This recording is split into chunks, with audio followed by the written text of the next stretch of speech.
요즘 저에게 습관이 하나 생겼는데 하루에 한 번씩 우리 집에 있는 저울에 몸무게를 재는 겁니다. 아마 집집마다 저울이 요즘 있을 것 같은데, 그래서 와, 좀 빠졌는데 이러면서 괜히 흐뭇해하고, 야, 도로암이 답이라 했더니 큰일 날 뻔했네. 이거 뭐 완전히 꽝이네. 이거 완전 꽝이야 이거. 아니 그렇게 빠져 좋아했더니만 그냥 하루아침에 다시 원상복귀네요. 밥 2그릇 먹었더니만 다이어트 효과가 없는. 우리가 저울이 있는데 하나님에게도 저울이 있다 이렇게 말합니다. 다니엘서 5장 보니까 우리가 잘하는 말씀, 메네 대게 루바르신, 하나님이 너를 재어보고 재어봤더니 네가 부족하여 너의 나라가 나뉘어질 것이다. 너는 심판받게 될 것이다. 이런 말씀이 있습니다. 그러니까 하나님의 저울이 있어요. 근데 하나님의 저울은 뭘 잴까? 당연히 우리 몸무게 재지는 않겠죠. 혹시 그분에게는 양심의 무게가 있을까? 영혼의 무게가 있을까? 도대체 하나님은 도대체 무엇을 잰단 말인가? 이런 생각을 하고 있었는데, 그러다 어느 날 오늘 본문의 말씀을 읽었어요. 그 말씀 끝에 오직 성령의 충만함을 받으라, 이 말씀 생각하면서 혹시 내 안에 하나님의 성령으로 충만하면 혹시 하나님의 저울에 어휴 무겁네, 이만하면 충분하네 라고 혹시 인정받는 것은 아닐까, 이런 생각을 해보게 됩니다. 결론적으로 오늘 본문의 말씀을 통해서 왜 우리가 성령 충만을 받아야 되는가? 그 앞에서 뭐라고 설명하냐면 세상이 악하기 때문이다. 너희는 이 세상에서 살기 위해서 지혜가 필요하기 때문이다. 그래서 너는 성령 충만해야 돼, 이렇게 말하는 거예요. 그러니까 우리가 성령 충만하지 아니하면 이 악한 세상을 이길 수도 없고 이 악한 세상에서 지혜롭게 살 수도 없기 때문에 성령 충만을 받아야 된다, 이렇게 말하는 것을 보게 됩니다. 예전에 목회자 세미나 갔더니 어떤 강사분이 이런 얘기를 합니다. 자기가 태국에 갔대요. 태국 갔더니 유명한 코끼리 쇼를 봤대요. 한참 신기해서 보는데 그 코끼리 조련사가 혹시 여러분 가운데 이 코끼리를 울게 할 수 있는, 눈물 흘리게 하면 내가 $100 주겠습니다, 이러더래. 그러니까 많은 사람이 나와가지고 코끼리를 울리려고 애를 썼는데 아무도 못 울렸대요. 근데 어떤 한국에서 오신 목사님이 나가더니 코끼리 귀에다 귓속말로 소소소 하니까 막 코끼리가 닭똥 같은 눈물을 줄줄줄 흘리대요. 그래가지고 $100 받은 거예요. 아니 나 요즘에 정말 최근에 코끼리 눈물 흘리는 사람 본 적이 없는데 어떻게 눈물을 저렇게 흘렸냐 했더니 뭐라고 했어요 했더니 나 한국에서 개척교회 5년째야 이랬더니 개척교회 목사라고 말 듣고 갑자기 눈물 둘둘둘둘, 아이고 그렇게 고생이 많으세요 이러면서 코끼리가 울더래요. 가지고 $100 받고 기분이 좋았는데 한참 있으니까 이번에는 코끼리를 펄쩍펄쩍 뛰게 만들면 또 $100 주겠다. 그러니까 많은 사람들이 어떻게 하면 코끼리를 펄쩍펄쩍 뛰게 할까 막 했는데 아무도 코끼리를 펄쩍펄쩍 못 뛰게 하는데 이 목사님 또 나갔어요. 또 귓속말로 뭐라 하니까 막 코끼리 펄쩍펄쩍 막 뛰고 막, 아니 뭐라고 했길래 코끼리가 이렇게 펄쩍펄쩍 뛰어요. 너 한국 가서 나랑 같이 목회 개척교회 할래? 이랬더니 안 돼요 펄쩍펄쩍 뛰더라. 뭐 이렇게 말한 얘기를 들으면서 한참 웃었는데 웃으면서 생각했습니다. 물론 개척교회가 힘들지만 저렇게까지 울고불고하고 펄쩍펄쩍 뛸 일인가, 혼자 그런 생각을 하면서 한편으로는 그렇지, 성령의 충만함 없이 목회하면, 성령의 인도함 받지 아니하고 사역하면 힘들지, 못 견디겠지. 그러나 하나님의 인도하심 따라 성령 충만할 때 뭐가 그렇게 힘들고 뭐가 그렇게 아프겠는가, 이런 생각을 해보게 됩니다. 성령 충만이 뭔가? 우리가 교회에서 수없이 듣는 말씀, 성령 충만하라, 성령 충만하라. 성령 충만이 뭐길래 이렇게 맨날 목사님은 성령 충만하라고 할까? 성경을 보다가 성령 충만이란 단어를 한번 찾아봤어요. 언제 이 단어가 쓰이나를 찾아봤더니 신약에 보니까 세례 요한의 어머니 엘리사벳에게 성령이 충만하게 임했더니 갑자기 그가 예언을 하고 앞으로 되어질 일을 말하는 것을 보게 됩니다. 이 평범한 아줌마에게 성령의 충만함이 임하자 그는 자기와 자기 자녀의 앞날에 어떤 일이 벌어질지 하나님이 나를 부르신 그 사명이 무엇인지를 깨닫게 되는 일이 있었다라고 하는, 우리가 성령 충만함 받으면 나와 우리 자녀, 우리 가족이 앞으로 어떻게 쓰임 받을지, 어떤 일을 하게 될지를 깨닫게 되는구나, 그런 은혜가 있구나를 보게 됐습니다. 또 찾아봤더니 오순절에 마가다락방에서 초대교회 성도들이 성령에 충만했다 그랬더니 어떻게 해요? 갑자기 방언을 하고 예언을 하고 은사와 능력을 받고, 성령 충만하면 하나님의 능력으로 살아갈 수 있게 됐구나. 지금까지 벌벌 떨면서 살았는데 성령 충만함 받으니까 은사와 권세와 능력 가지고 살 수 있는 길이 열리는구나, 이런 생각도 해보게 됩니다. 겁쟁이 베드로에게 성령의 충만함이 임하자 담대함이 임했어요. 얼마 전까지는 무서워 벌벌 떨던 관리들, 종교 지도자들, 총독 앞에 당당히 나아가 복음을 증거하고 내가 죽으면 죽으리라, 이런 마음을 가지고 담대히 나아간, 성령 충만함은 세상에서 우리에게 담대함을 주시는구나. 스데반 집사님이 성령이 충만하여 죽어가면서도, 죽어가요. 얼마나 괴로워요, 얼마나 아파요. 근데 죽어가면서도 마치 얼굴에는 천국을 이미 경험한 것처럼 기쁨으로 가득하고 감사로 가득하고 천국의 은혜를 누리는 것을 보게 됩니다. 성령 충만하여 살 때 우리는 하루하루를 천국에서의 삶으로 사는 것들을 보게 됩니다. 성령님이 뭐고 성령 충만이 뭐길래 이렇게 놀라운 일들을 경험하는가? 심지어 예수님께서도 요한복음 16장 7절에 이렇게 말해요. 내가 실상을 말하는데, 솔직히 말하는데, 내가 죽고 내가 아버지 하나님께로 가는 게 너희한테는 좋은 일이야. 왜 예수님이 우리를 떠나서 하늘에 가는 게 뭐가 좋아요? 우리한테는 안 좋아요. 아니야. 내가 가는 게 너희한테 좋아. 왜냐하면 내가 가야 너희한테 성령님을 보내주시거든. 성령님이요? 그래. 그 성령님이 너에게 임하면, 성령 충만하면, 지금 너희가 나와 함께 있었던 것보다 더 놀라운 일을 경험하고 놀라운 일을 체험할 것이다. 도대체 성령 충만함이 뭐길래 예수님께서 이렇게 이 중요성에 대해서 말씀하실까를 생각해 봅니다. 근데 때때로 많은 성도들이 이 성령 충만을 오해하는 것을 봅니다. 많은 분들이 성령 충만을 오해하고 있구나. 왜냐하면 성령 충만하면, 그 은사와 능력을 받으면 자기 마음대로, 자기 원하는 대로 뭔가 할 수 있을 것 같은 오해를 해요. 성령 충만하면 그동안 나를 괴롭혔던 사람들 앞에 당당히 나가서 그들 꼼짝 못하게 할 것 같은 그런 권세가 있을 것이라고 오해합니다. 근데 사실은 성령 충만은 정반대예요. 성령 충만은 성령님이 나를 온전히 사로잡아서 나를 다스리는 상태가 성령 충만이에요.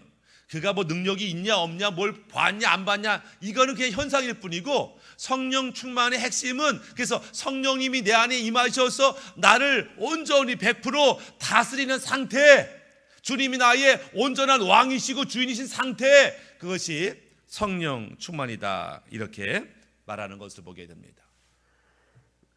때때로 많은 이들이 성령 충만을 빌미로 하나님의 은사와 능력을 받고 내 멋대로 하기를 원하지만, 아니요, 성령 충만은 내가 하나님을 이용하는 것이 아니라 하나님이 나를 마음껏 사용하시도록 내어드릴 수 있는 상태가 성령 충만이라고 하는 것이죠. 그래서 우리가 성령의 내주하심, 성령 충만이 같은 것이 아니다, 이렇게 늘 말합니다. 성령의 내주하심이 뭐예요? 우리가 예수님 믿을 때, 우리가 죄를 회고 예수님 나의 구주로 영접할 때 내 안에는 성령님이 임하셔요. 그래서 성령님은 그냥 왔다가 사라지는 게 아니고 내가 죽을 때까지 내 안에 머무셔요. 그 성령님이 내 안에 내주하신다, 나와 함께 사신다, 이렇게 말해요.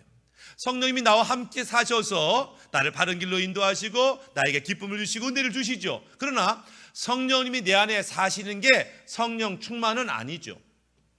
성령님이 내 안에 오신 것은 내 존재가 바뀌었다는 거예요. 이제는 내가 죄와 어둠의 자손이 아니라 하나님의 백성이 되었다라는 증표로 성령 내 안에 오시는 거죠. 근데 성령 충만은 내 안에 오신 성령님께서 나를 온전히 다스리고 사로잡으셔서 그님 뜻대로 내가 순종하여 사는 것, 어떤 사역과도 관련이 되어 있는 것을 보게 됩니다.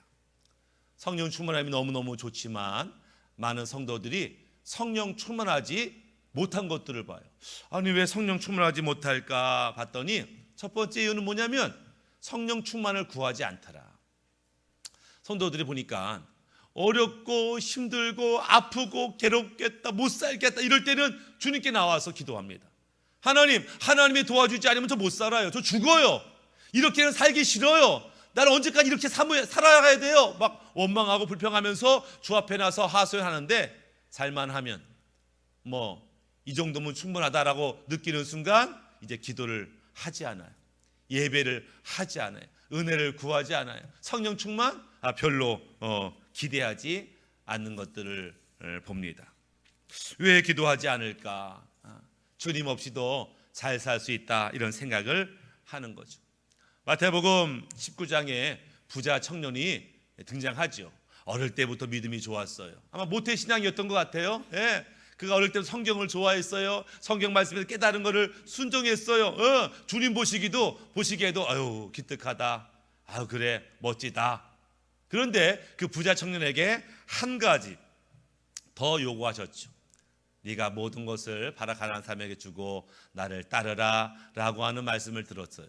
그러자 이 부자 청년이 갈등하고 고민합니다. 이 부자 청년은 아마 우리 시대에 있었으면은 분명히 1등 신랑감이었어요.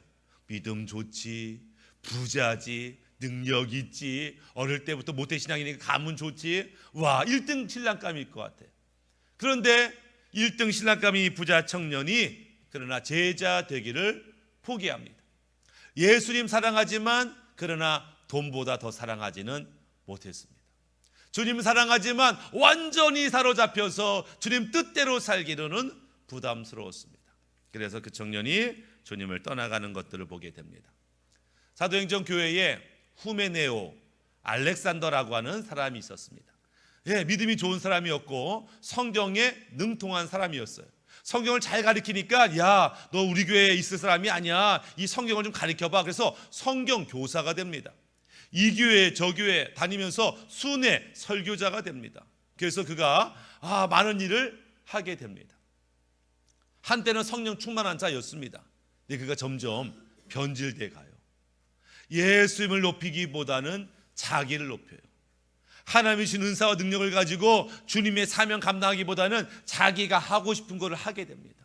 처음에는 그렇게 믿음 좋다고 인정받았던 후메네오와 알렉산더가 나중에는 하나님 앞에 징계를 받는 것을 보게 됩니다. 성령 충만은 성령 세례와 달라요. 성령 체험과 달라요. 엄청난 경험과 달라요. 성령 충만은 지속적으로 계속 유지되어야 됩니다.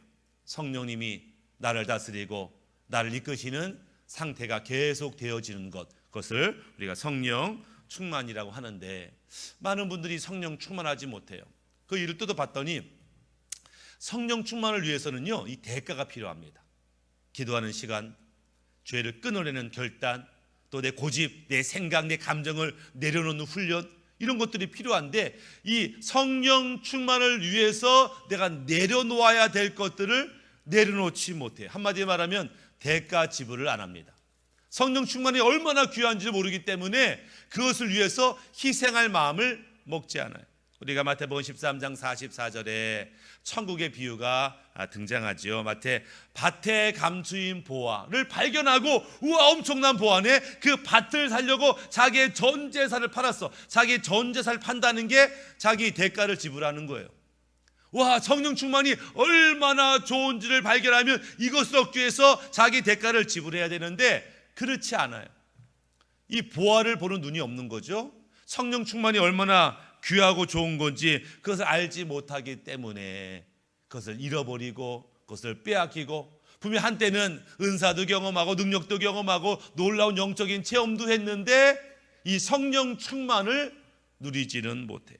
그래서 너희는 성령을 소멸하지 말라 이런 말씀도 있습니다.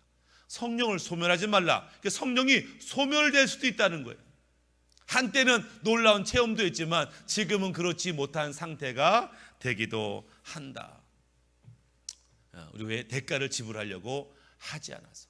두 번째 이유는 뭐냐면 주님을 무시하기 때문에 성령 충만을 받지 못해요. 그러니까 그 죄를 져야만 주님의 마음을 아프게 하는 게 아니고 주님을 무시하는 거예요.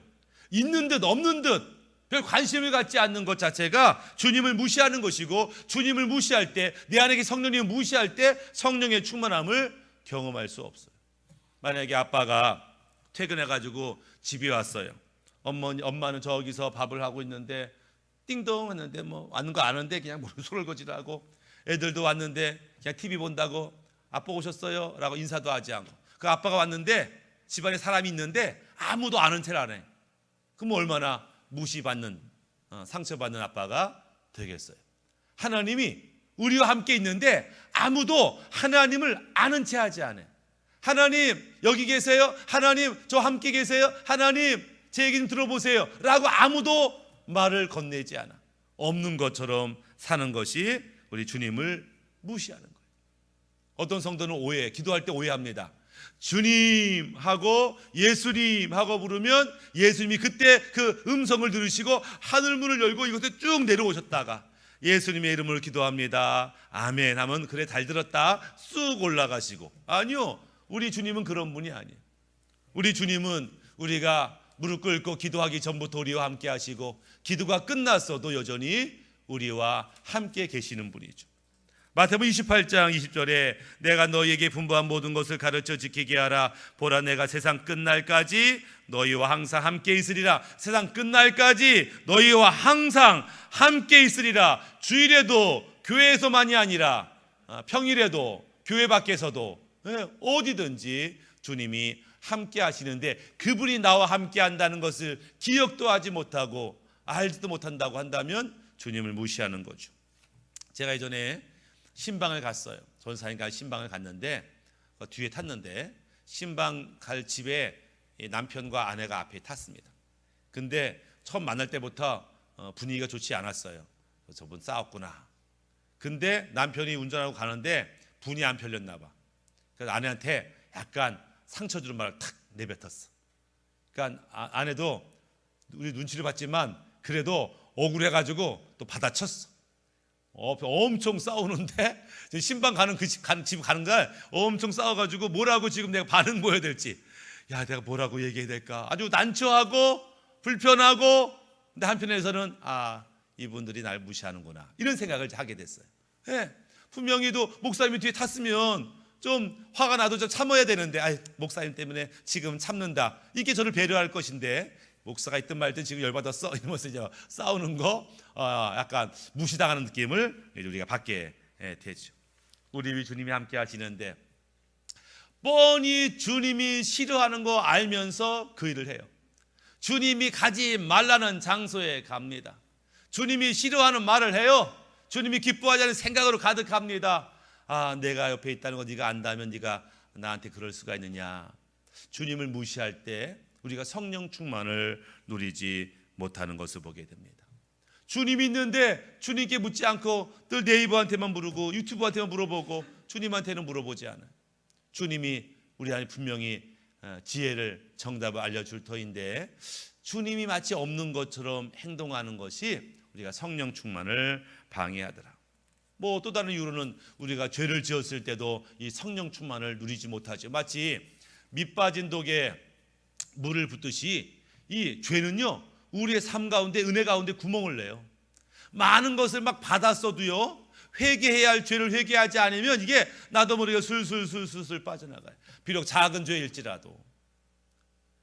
이 큰 항아리에 작은 구멍이 생겼어요. 물을 가득 채웠어요. 당장은 문제 없어 보여요. 근데 하루가 지나고 이틀이 지나면 어느 순간 물이 왜 하나도 없어? 왜 그래요? 내 안에 구멍이 났어요. 죄라고 하는 것이 내 안에 있고 그 죄라는 것이 점점 자라기 때문에 성령 충만함을 유지할 수 없는 것들을 보게 됩니다. 또 우리가 주님 말씀에 순종하지 않을 때 우리가 성령 충만함을 이루지 못하죠. 어떤 분이 말합니다. 목사님, 제가 하나님의 음성을 들어야 하나님 뜻을 알아야 순종할 거 아닙니까? 나는 참 하나님의 뜻이 뭔지 모르겠습니다. 이런 경우가 있죠. 아직 어린 신앙인들, 아직 주님의 음성을 들어보지 못한 자들은 주의 음성 듣는다는 게, 주의 뜻을 안다는 게 쉽지 않을 수 있어요. 근데 그런 자들에게 하나님이 막무가내로 요구하는 게 아니고 하나님이 수준대로 인도하시는데, 아주 신앙이 어려서 주의 음성을 잘 분별하지 못하는 자들을 인도하는 주님의 두 가지 방법이 뭐예요? 소원과 양심이라는 거예요. 아직 주의 음성을 잘 듣지 못하겠어, 난 주의 뜻이 뭔지 모르겠어, 이런 성도에게 주님이 인도하는 두 가지, 첫 번째 소원을 가지고 인도하세요. 빌립보서 2장 13절, 너희 안에서 행하시는 이는 하나님이시니 자기의 기쁘신 뜻을 위하여 너희에게 소원을 두고 행하게 하시나니. 하나님 우리에게 어느 순간 하나님의 소원을 주신다는 거예요. 하나님의 소원이 뭔데요? 그 소원은 평상시 나와 같지 않은 소원이 임할 때가 있어요. 나도 전도 한번 해야 되는데, 나 더 많이 기도해야 되는데, 나도 언젠가 한번 선교 한번 가야 되는데, 나도 그 친구 한번 용서해 줘야 되는데, 평상시 나같지 아니하는 어떤 생각, 어떤 소원이 떠올라요. 그건 내 안에서 나온 게 아니에요. 주님이 주신 소원이 있어요. 거룩한 소원이 있어요. 나같지 않은 소원이 있어요. 하나님이 내게 이 소원, 사모하는 마음을 주었구나. 이것을 이루는 것, 이것에 순종하는 것, 이것이 하나님의 음성을 듣는 거라고 주님이 인정한다라고 하는 거예요. 또 다른 한 가지가 양심이죠. 양심. 주님은 양심을 통해서 우리가 하나님의 뜻을 따르기를 원해요. 물론 양심은 완전하지 않죠. 그런 사회와 문화와 교육과 사상에 따라서 바뀔 수 있지만, 그럼에도 불구하고 하나님은 우리에게 양심을 주셨고, 양심을 따라 사는 것이 하나님의 말씀을 따라 사는 거라고 말씀하세요. 사도행전 23장 1절에 바울이 공회를 주목하여 이르되, 여러분 형제들아, 오늘날까지 나는 범사에 양심을 따라 하나님을 섬겼노라. 누가 말하는 거예요? 바울이 얘기하는 거예요. 바울이 나 지금까지 하나님 음성 듣고 순종했어, 이렇게 말할 수도 있었겠죠. 그래서 사도 바울이 나는 지금까지 양심을 따라서 하나님을 섬겼어. 니들도 양심 따라 하나님 섬기고 있냐? 양심 따라 사는 것이 또한 하나님의 음성 듣고 순종하는 것이라고 여겨주시더라 라고 하는 거예요. 우리가 주의 음성을 들으려고 애쓰면요, 들려요. 관심을 가지면 들려요. 네. 그러면은 처음에는 아주 세미하고 작은 음성으로 들리죠. 이게 하나님 뜻이 맞나라고 할 정도로 희미하게 들리죠. 그러나 평상시 내 마음 같지 않았기 때문에 구별되는 거죠. 이런 마음이 들었네? 내 생각인가? 이럴 수도 있어요. 근데 그것을 귀하게 여기고 크게 받아서 아멘, 하나님 뜻이군요, 내가 한번 순종해 보겠습니다라고 순종할 때 이 세미한 음성이 점점점 구체적이게 되고 커지게 되고 분명하게 되고, 나중에는 이게 하나님 음성이구나를 100% 확신하는 수준까지 이르는 거죠. 중요한 것은 아주 작게 임한 하나님의 말씀이라도 내가 그것을 크게 받고 순종하는 것, 그것이 중요하다. 근데 많은 분들이 주님의 음성을 들으려고 아둥바둥하지 않아요. 왜냐하면 주님의 음성에 대체물이 있기 때문에 그래요. 대체물. 오늘 내게 하시는 음성보다는 그냥 일반적 지식적, 요즘에 이렇게 해야 되는 거야, 요즘 사람들 좀 이렇게 하잖아, 요즘에 대세가 그거구나 라고 하는 어떤 지식이, 또 하나님의 마음, 하나님의 감정 어떨까 보다는 지금 내 감정, 내 마음, 내 지금 의지, 이것이 더 중요하기 때문에 주의 음성을 들으려고 하지 않아요. 주님의 음성이 없어도 내가 가지고 있는 이 정도 경험과 실력과 은사와 능력이라면 얼마든지 이 문제를 해결할 수 있어 라고 하는 생각들이 하나님의 음성, 하나님의 역사의 대체물이 돼서 우리가 별로 하나님을 구하지 않게 된다라고 하는 것입니다. 그러나 성령의 인도함이야말로, 성령 충만함이야말로 우리가 이 땅에서 승리하고 성공하고 행복할 수 있는 비결인 것이죠. 예수님이 이 땅에 33년 동안 사셨어요. 근데 30년 동안은 거의 특별한 일을 안 하셨어요. 그리고 30살 때 어떤 일이 벌어졌어요? 성령의 충만함을 예수님이 입으시고 그때부터 공생애를 시작하셨어요. 예수님도 성령 충만 전까지는 별일 안 하셨어요.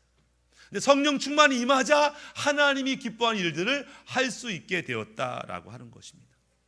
이사야 선지자도, 예레미야 선지자도 그들이 성령의 충만함을 입기 전까지는 그냥 평범한 사람들이었어요. 근데 성령의 충만함을 임하자 하나님의 위대한 선지자가 되는 것들을 보게 됩니다. 그래서 예수님이 제자들에게 당부하죠. 사도행전 1장 4절에 사도와 함께 모이사 그들에게 분부하여 이르시되 예루살렘을 떠나지 말고 내게 들은 바 아버지께서 약속하신 것을 기다리라. 요한은 물로 세례를 베풀었으나 너는 몇 날이 못되어 성령으로 세례를 받으리라. 그러니까 기다려. 기쁘고 즐겁다고 막 뛰쳐나가지 말고, 예수님 부활했다고 막 떠들지 말고, 지금은 기다릴 때야. 지금은 성령 충만을 기다리고 받아야 돼. 그래야만 하나님께서 너희를 마음껏 온전히 쓰실 수 있어. 네가 지금 열정이 있다고, 네가 지금 막 빨리 뭐 하고 싶다고 서둘 필요 없어. 성령 충만함이 임하면 네가 애쓰지 않아도. 예전에 어떤 목사님이 그런 말이 기억납니다. 정말 하나님께 좀 온전히 쓰임받기 원하는데, 물론 늘 하는 건 하지만 하나님이 말씀하시고 그래서 온전히 이게 하나님 뜻이야라고 알고 순종하는 게 많지 않더라는 거예요. 그러니까 이건 분명 하나님 뜻이야. 오늘 하나님 나에게 이거 얘기하셨어. 이게 느끼지 못하는 거예요. 그냥 막연하게 하나님의 일을 하면서 나도 정말 뜨겁게 하나님 음성 들으면서 그냥 마음껏 사역했으면 좋겠다, 이런 생각을 했다는 거예요. 어느 순간 하나님의 음성이 들리더래요. 근데 일주일에 한마디씩 들리대요. 일주일에 한마디씩. 그래서 일주일에 그거 가지고 열심히 순종했대요. 어느 순간 하루에 한마디씩 들리더래요. 그래서 하루에 열심히 순종했대요. 근데 어느 순간 1시간에 한마디씩 들리더래요. 지금은 하나님 음성 듣고 순종하는데 정신이 없대요. 그렇게 많이 말씀하는 거죠. 하나님께서 감당할 만큼 하나님이 우리를 배려하시면서 말씀하시는데, 이 성령 충만함이 있어야 이 악한 세상에서 지혜롭게 살 수가 있고 승리하는 자가 될 수 있다, 이렇게 말씀하는 것을 보게 됩니다. 우리가 성령 충만함으로 사는 것이 결국 하나님의 저울에 부족함이 없는 그런 삶을 사는 거예요. 성령 충만함 받고 주의 인도 가다 보면 그 끝에는 뭐가 있어요? 그 끝에는 천국이 있고 그 끝에는 하나님의 보좌가 있는 거죠. 이 땅에서도 주의 인도받고 승리하는 삶, 거룩한 삶, 행복한 삶, 성령님이 우리 안에 충만하심으로 내 안에 먼저 내 심령이 천국으로 변하고 기쁨으로 충만하고 그것을 나눠주고 주님 따라가다 보면 그 끝에는 천국과 하나님이 계시는 그런 삶을 사모하시고 누리시는 우리 모두가 되기를 주님의 이름으로 축복합니다. 아멘.